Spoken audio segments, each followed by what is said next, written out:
What is up, sports geeks? It's your host Josh here, back with another fantasy football video, joined by Alec. As always, Alec, we are right into the swing of things. We had 6 receivers last week that we think you need to be targeting in your drafts, in your fantasy football drafts. They're not all 6 first rounders; they're kind of sprinkled throughout the draft. We have the same thing for running backs here today. We're gonna hop right into this really quickly.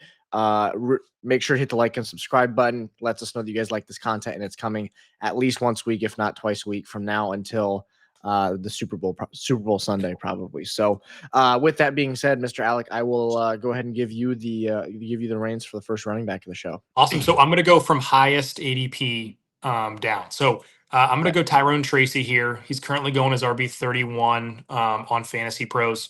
I think Tyrone Tracy has a really good opportunity, especially it really depends on your build, but I think he has a really good chance to be a solid flex play this year because we're not sure about Cam Scatterbo coming in, what his role is going to be. We saw Tyrone Tracy do it last year. The coaching staff has seen him in games. They trusted him last year, eventually over Devin Singletary. And Cam Scatterbo is an early 4th-round pick. It's like people are acting like he's going to come in and be an 80% touch guy. So I really like Tyrone Tracy at his ADP this year. At that point, you're basically just trying to find a flex, and I think he could be a solid flex some weeks. Yeah, no, I love it. I'm not a believer in the Cam Scatterbo hype this year, especially in redrafts. In Dynasty, I understand there's a more positive outlook, right? But Cam Scatterbo had an absolutely electric, like Big 12 tournament last year, or Pac-12 tournament, whatever it was. He had a great conference championship, and then the playoffs, it was like, oh my gosh, who is this guy? He's running people over. It was a hype train around Cam Scatterbo. He was a 4th-round draft pick for a reason. He was not a 1st, 2nd, or 3rd-round draft pick. And I think that's something that people are kind of forgetting, right? I love Tyrone Tracy. Let's not forget about what he did last year in games like what he did against the Panthers at 9:30 in the morning on Sunday, like when he's torching teams. He's not going to be an RB1 contender, but he is in my opinion, a very safe RB2, 3. So I absolutely love it, especially given the value, because he's falling down the board because of the hype train of Cam Scatterbo. I love the value, like what you're saying there. Yeah. So I'll do the same. I'll go with the highest ADP down to the lowest. Mine is going to be, I'm starting off with TreyVeyon Henderson, RB21, 53rd overall right here. And I think this is one that you're getting him at an RB2 value. If you have a hero RB, if you have a Saquon, a Gibbs, a Bijan in the first round, and you can get TreyVeyon Henderson in round 4 or 5 as your RB2, I absolutely love this. Somebody that is week in, week out, is going to be consistent. It's not like an up and down week from your RB1.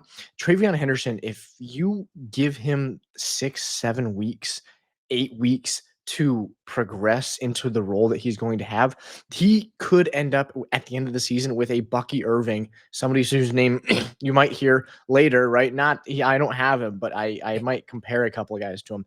Bucky Irving type of upside as a rookie, because the first 6 to 8 weeks, TreyVeyon Henderson is going to be serviceable. I think he's going to be in that, if you're talking PPR, 8 to 14 points per game range. But I think if you take after week 8, the second half of the season, when you get into fantasy playoffs, the time when it's really valuable to have a spectacular RB2 who really should be an RB1, I think that's what TreyVeyon Henderson is going to be this year. Yeah, no, I totally agree. And especially if Drake May just progresses like we think he will, this offense is going to be electric, I think. Yeah, you have a progressing offense and a wide open backfield. Ramondre Stevenson, it was so hyped up 2 years ago. You remember that? I mean, he's being taken to like 2nd or 3rd round, I right? fell for it. I fell for it in a couple leagues. I did. Yep.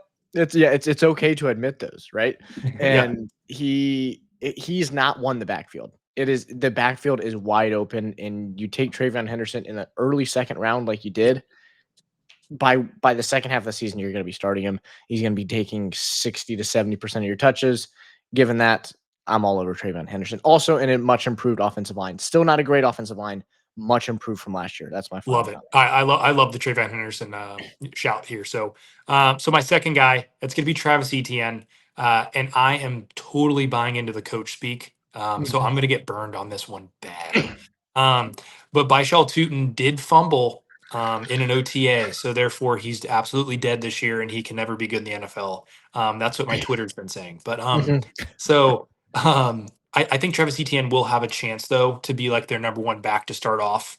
And I think that kind of the way that their offense is going to work, he kind of fits more of the mold of even if he's not Liam Cohen's Bucky Irving, he could be at least Rashad White. And I think he's Mhm. probably a little better than Rashad White. Yeah, no, So that's why I I kind of like him. Like it, Travis Etienne's if he's RB 35, and you kind of okay. like you said, you have that hero RB, and then you go wide out. So you get a Saquon, Bijan, Gibbs, and then you go wide out, tight end, QB, whatever after that, and you wait on your RB. He'd be a nice guy for your RB 3 or 4, where you can kind of just like plug him in if it's a good week. Yeah, no, I mean, I absolutely love that. Look at what Liam Cohen did last year with. Look at what he did last year with Bucky Irving. Look at what he did 2 years ago with Rashad White. He has a proven track record of running backs under Liam Cohen's offense. And I understand there's still an offensive coordinator here, right? I mean, it's not only him. It's predominantly going to be him, right? Running backs under him perform great fantasy wise. And when you bring in a guy who's fumbling in OTAs, what was the one downside of Bashal Tutin in college? He could Oh, not hold on to the ball. If you watch rookies when they come into the league, as soon as you put the ball on the ground, you will not play. You will not see snaps. And Tank Bigsby is going to take some. That's okay. But Travis Etienne is not an old running back. He's not regressing backwards because he's so old. He's just hasn't had great opportunities, I don't think. And he's been a little bit injury ridden, but I think this is the year that everybody says, okay, I'm completely out on Travis Etienne, given why he's RB 35, right? You said? yeah, it's pretty low. I mean, that's so low for somebody that's as talented as Travis Etienne, who 2 years ago was an RB. RB 1. Yeah, yeah. Yeah. Yeah, I So want to get this right. Like, I mean, yeah, 2 years ago, Travis Etienne finished as the RB 3, yeah, and that's he's obviously in total points per game. That's not in like total points, not points mhm. per game. But Travis Etienne balled out, 2 years ago. Yeah, he's 2 years removed from an RB3 finish, and then Think last about year, how bad he played last year, right? He yes, played terrible. He got benched. He still finishes RB 36. So if yeah, you're telling that's his me, floor. yeah, I mean, I don't know how he could play in Liam Cohen's offense this year. I Mhm. swear, I'm not kidding. Even if he was the third stringer this year and he still got touches, he would probably still play better than he did last year. I mean, I would agree. I also think that the Jaguars' offense is just going to be significantly better. Yeah. So, like that as a whole, you're just going to have significantly more opportunities. And no, I absolutely love that. So, my second one here is Jaydon Blue, currently being drafted as RB 44, 130th overall, which means you're getting him in the 10th or 11th round. If you're in a 12-man league, if you're in a 10-man league, get him 13th round. This is a guy you're taking as your RB 4 or 5, and he's in an offense that's going to be a very good offense with a wide open backfield yet again. And I'm not a believer in the Dallas Cowboys backfield of Javonte Williams and Miles Sanders. That screams two guys that are looking to lose the job to a rookie. That's what those. I mean, it's completely what that is. And so I don't trust Javonte Williams to go out there and play so well that Jaydon Blue isn't going to get touches. I know Miles Sanders is not going to go out there. I expect Jaydon Blue to be RB2 by the end of camp. Like, Yeah. and when you split the carries between Javonte Williams and Jaydon Blue for 5 weeks, you would be an idiot if you didn't give Jaydon Blue 75% of the carries. Jaydon Blue is explosive. He is good in the pass game, and he is able to run downhill. All three things you want in a running back. Javonte Williams is not near as explosive. Look at why Jaleel McLaughlin was playing over him with Denver, right? Is because Javonte Williams lacked that explosiveness. Jaydon Blue has that explosiveness, and I think that when you give me a great offense with the backfield open in a 10th, 13th round pick, I'm willing to take the flyer because the risk of him, if he's the RB2 the entire year for the Cowboys, I don't think he finishes much lower than RB 44. If he's the RB1, I could very easily see him having a top 20 RB finish because You're going to move the ball. The touchdown upside is going to be there. I think it's definitely there. Yeah, I mean, I totally agree. And I've seen some people say that Jaydon Blue never had a good, like a heavy workload in college. Um, but you could also argue a couple years ago when Tony Pollard kind of took over there, he had never had a big workload either. And they fed him the ball Oh, in a yeah. Dak laden offense. So the Cowboys want to run the ball. Are they going to be able to? We'll kind of see. Yeah. But they definitely want to, and that's kind of what Jerry wants to do. Yeah. So whoever's the beneficiary could be Jaydon Blue, RB44. You said Yep. it's RB44. worth a shout. It's Yep. worth a shot. A bench stash. It's worth it. Yeah, I mean, even last year, you look at what he did, what Dowdle did last year, right? I mean, Rico Dowdle finishes the RB23 last year, and that was an offense when Dak Prescott was hurt all year, right? It's a Cooper And Rush. That's like without a lot of touchdowns. yes. So I mean, I think that Jaydon Blue, the value you're getting for him at RB44 is his floor. The only way you can go up, the only way you're going to go is going up, and that's a risk that the upside is so high. All of a sudden, he by week 3-4 has won the job and finishes with 10-12 touches. You could see a top 10 RB finish, right? I mean, it's a crazy hot take, but it's possible, and there's a path for him to do that because the backfield's just not won by anybody. Yeah, and we saw it with and I bring this up again, Tony Pollard. I mean, I know it's a different offensive coordinator and everything, but I mean, it's still a Dak offense in a Jerry Jones organization. So I don't really know how much can change. But so my last guy here, I'm going to go Jordan Mason. He's currently going as RB38, according to Fantasy Pros. Jordan Mason, if he was on Dallas, right? People might have him as a top 12 option this year. I mean, Jordan Mason last year, when he actually got to play in San Francisco before getting hurt, was amazing. I know it's San Francisco, but I think the opportunity with like Kevin O'Connell offense, even if he is the goal line back only, he should finish above RB38. Yes. Yeah. So like, I yeah, and that's without Aaron Jones getting hurt. If Aaron Jones gets hurt for a couple weeks, he's immediately a top 12 option on a week to yes. week basis. Yep. I would completely agree with that. I also think that Aaron Jones is 30 now, right? I actually don't think that. I know that. Aaron Jones is 30 now. And that's the age that everybody starts to see the running back play decline.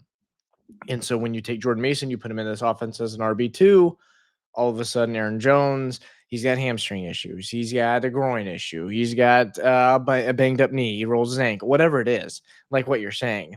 This is as safe as in RB. What'd you say he's going at RB 39? 38. 38. He's going below Travis Etienne. Yeah. I mean, it is. I mean, I like Etienne a lot, so it's hard for me to say you better be taking, Jordan Mason over Etienne. But at RB38, that means he's your RB3 or 4, and probably your RB4. And I don't know. I love the value there. So no, I really like that too. I'm gonna go to my third one, our sixth and final running back of the show here, and it's gonna be Mr. Ray Davis. Ray Davis, RB49 is what he's being taken at. And riddle me this, Alec. He's being drafted as RB49. Last year he was RB40. What has changed from last year to this year that makes you think that Ray Davis is going to have a less significant role in their offense and that their backfield will have 19 touchdowns and he will only have 3? Yeah, the only difference is I think that that James Cook had positive touchdown regression. Like, so he was kind of lucky on his touchdowns last year. That's the only difference. Yeah. So that But means that like Ray Davis is going to have a definitely positive touchdown regression this year. yeah. I mean, he finishes RB40 with 3 touchdowns on the year as an RB2 in a backfield that, I mean, and I understand, right? You have Josh Allen, who's absolutely spectacular in the quarterback sneaks. He's not some like Jalen Hurts of the Eagles is really good from 1 yard in. Josh Allen is extremely good from like 4 yards and in, right? Shotgun, quarterback draw. They're great at that. So you're going to lose some touchdowns just from that. But Ray Davis played so well last year, and I think you saw it progress throughout the season of realizing. I think even just Sean McDermott realizing of, dude, this guy's a stud, and I need the ball in his hands at least 7 to 10 times a game. I don't need him to be peppered with carries. I also think that this is James Cook contract year. I wouldn't be surprised if James Cook has a little bit of drama going on with him or whatever it is, and Ray Davis steps in. And I genuinely think that the RB49 value, which is so low for Ray Davis, is absurd. And if you could get him as your RB4, you should be thrilled.